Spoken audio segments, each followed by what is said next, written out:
Conscendo Sodalitas.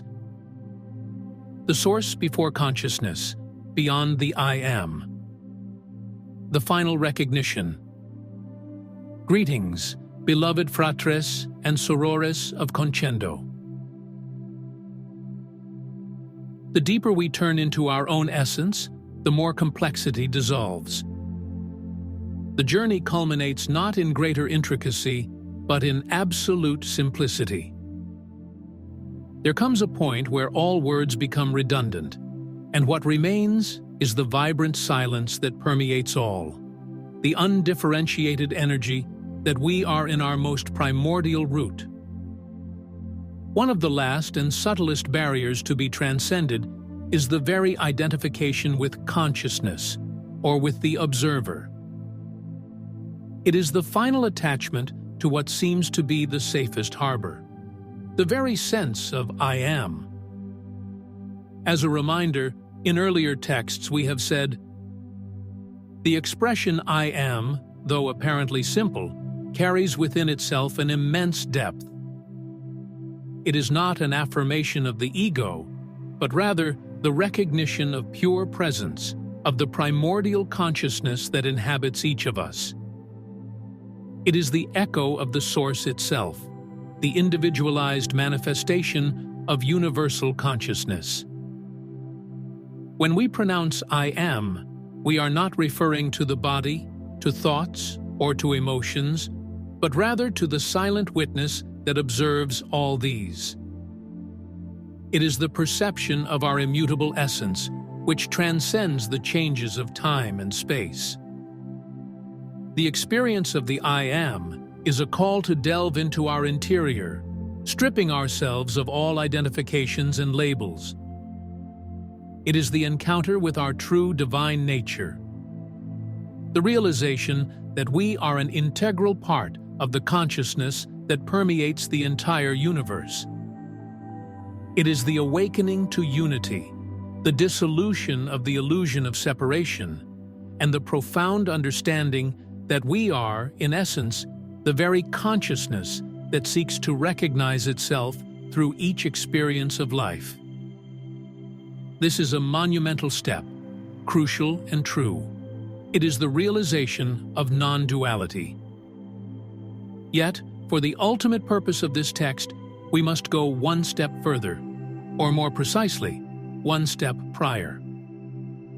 We have already affirmed that we are the actor, the spectator, and the play, the unisonous trio of manifestation.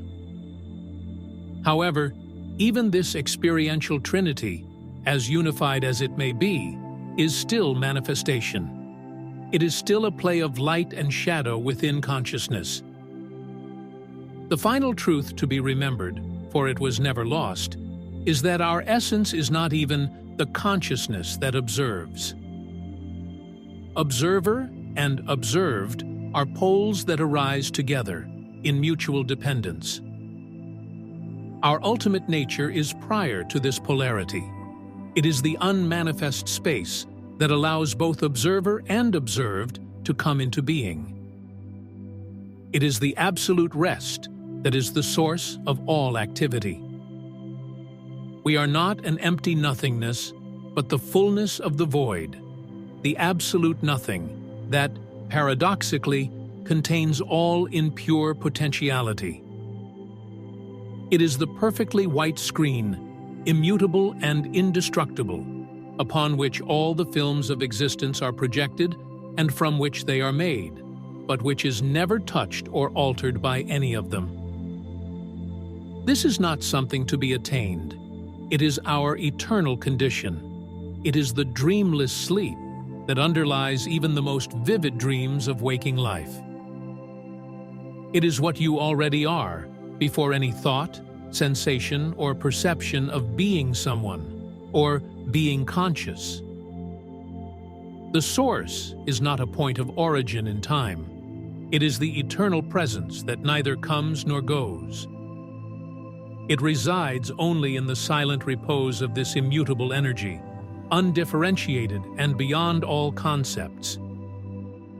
Any attempt to name it, consciousness, God, source, Absolute is inevitably a distortion, for language is by nature dual. It can only point, never contain. Therefore, this text does not seek to provide you with a new concept to embrace. Its only intent is, on the contrary, to dissolve the last concept. The final call is that you rest not only in the I am, but beyond it. To rest in the silence that precedes the first word, in the peace that comes before the distinction between peace and turbulence, in the being that is prior even to the question, "Who am I?" Immortality is not the perpetuation of the I am, but the liberation from it. It is not disappearance, but the discovery of a state infinitely more real, conscious, and whole than any identity could conceive. It is freedom not only from ego or personal masks, but from the very fundamental sense of existing. The fear of losing one's identity, of dissolving as a distinct I, of becoming an indistinct and impersonal energy as source, is a constant among seekers of awakening. Yet it is an unfounded fear. The fear of self-rediscovery, of looking into the mirror and recognizing one's true essence, of remembering what one truly is. And this essence, once remembered, is a state infinitely more real, conscious, and whole than one could ever imagine.